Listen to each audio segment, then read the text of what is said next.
भारत रफ्तार प्रेजेंट संघ शतक यात्रा RSS 800। राष्ट्रीय स्वयंसेवक संघ के 100 वर्ष पूरे होने के अवसर पर भारत रफ्तार की विशेष प्रस्तुति संघ शतक यात्रा सीरीज में आपका स्वागत है और मैं हूं आपके साथ शैलेंद्र।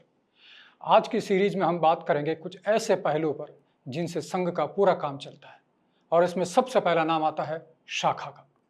अक्सर आप सभी ने सुना भी होगा कि संघ की शाखा के बारे में। शाखा का मतलब है संघ के स्वयंसेवकों के मिलने की जगह, जहां वे अनौपचारिक चर्चाएं करते हैं। और ये चर्चा न सिर्फ समसामयिक हो सकती है बल्कि राष्ट्रीय और अंतर्राष्ट्रीय मुद्दों पर भी हो सकती है। शाखा जहां सभी खेल खेलते हैं, श्लोक, प्रार्थनाएं, प्रेरक प्रसंग, चर्चाएं होती है। इसके साथ ही वहां शारीरिक व्यायाम और संघ की प्रार्थना होती है। आपको बता दें कि शाखाएं व्यक्ति का निर्माण का ऐसा केंद्र है जहां व्यक्ति का बहुमुखी विकास होता है, चाहे वह बौद्धिक हो या फिर शारीरिक या मानसिक। हर पहलू से स्वयंसेवक मजबूत बने, इसके लिए शाखाएं होती है। आयु वर्ग के हिसाब से शाखाओं में अलग अलग गतिविधियां होती है। जैसे प्रौढ़ शाखाओं में शारीरिक बौद्धिक पर चर्चाएं ज़्यादा, तो बाल शाखाओं में खेलों पर ज़्यादा फोकस रहता है। अब बात करेंगे स्वयंसेवक बनने के लिए कोई फॉर्म नहीं भरना पड़ता और ना ही किसी भी प्रकार से आवेदन करना होता है। जो व्यक्ति नियमित रूप से शाखा आना शुरू करता है वह स्वयंसेवक बन जाता है। संघ की शाखाओं में आज्ञाएं मतलब कि निर्देशन संस्कृत में दिए जाते हैं। इसके अलावा शाखा में सबसे महत्वपूर्ण है गुरु के रूप में जिसे स्वीकार किया जाता है, वह है भगवा ध्वज। भगवा ध्वज राष्ट्रीय स्वयंसेवक संघ के संस्थापक डॉक्टर केशवराव बलिराम हेडगेवार ने 1925 में संघ की स्थापना के समय गुरु के रूप में प्रतिष्ठित किया था। उनका मानना था कि व्यक्ति पतित हो सकता है लेकिन विचार और पावन प्रतीक नहीं। विश्व का सबसे बड़ा स्वयंसेवी संगठन गुरु रूप में इसी भगवा ध्वज को नमन करता है।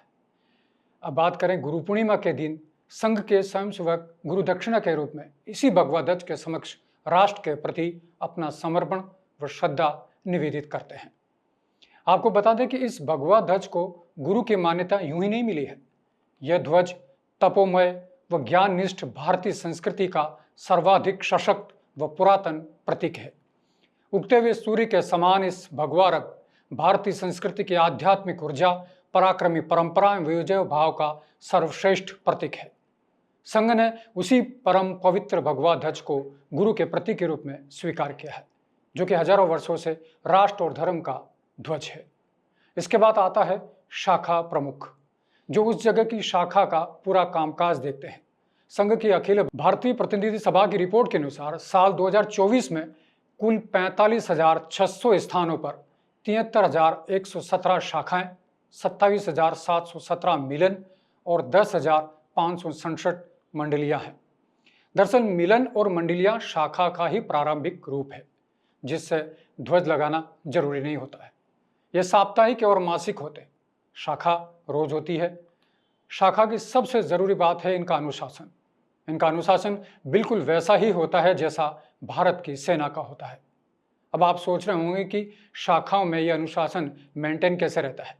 इसके लिए संघ की नियमित बैठकें और शिविर होते हैं, जिसमें व्यक्तित्व के विकास पर पूरी तरह से फोकस किया जाता है। संघ की बैठकों में कार्यकर्ता आते हैं। कार्यकर्ता यानी संघ के वे लोग जिनके पास दायित्व होता है, जिम्मेदारी होती है। दायित्व भी दो तरह के होते हैं। पहला, जिसमें लोग एक ही जगह पर रहकर काम करते हैं, जैसे शाखा प्रमुख, मुख्य शिक्षक और गठनायक। इनके दायित्व के अलग अलग स्तर होते हैं, जैसे गांव से लेकर नगर, जिला, विभाग तक। और दूसरा, वे लोग जो देश भर में घूमकर यानी प्रवास करके संघ के कार्य को बढ़ाते हैं। इनमें संघ चालक, कार्यवाह और प्रचारक आते हैं। इनके दायित्व नगर से लेकर अखिल भारतीय स्तर तक के होते हैं।